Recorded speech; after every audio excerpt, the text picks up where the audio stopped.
1TV Patrol. Insurgency-free tulay nga nalakip sa economic leader province sa Region 10, ang Misamis Occidental. Anong detalye ni Johnny Tommy? Garbo alang kang Governor Henry Sibilia Waminal nga sa iyang administrasyon nalakip ang Misamis Occidental sa mga probinsya sa Region 10 nga taas og naabtan sa ekonomikanhong kalambuan.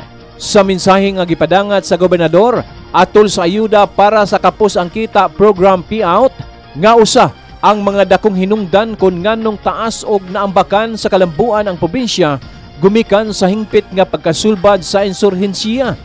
Dako usab og tampo sa kalambuan ang pagsumpo sa ilegal nga droga og ang pagkakontrolar sa kriminalidad.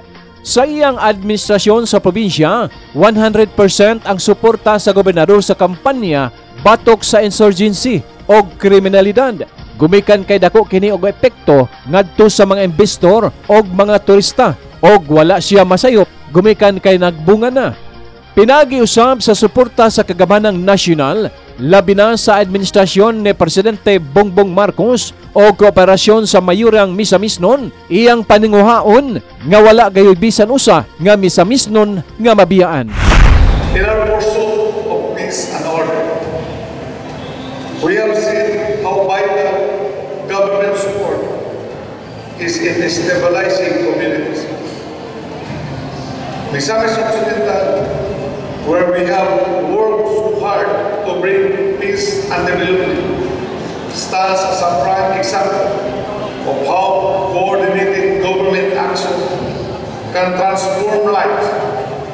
From being a province once burdened by insurgency, we are now one of the leaders in development in northern Mindanao. Kininahin mo posible tungkol sa panaginusan ang collaboration sa atong mga BIPATs, sa atong mga barangay officials, sa atong mga gagmay ng mga nalusyente. Therefore, karon na atong mga beneficiaries in this ayuda program play a significant role in bringing into reality the vision of Bagong Pilipinas.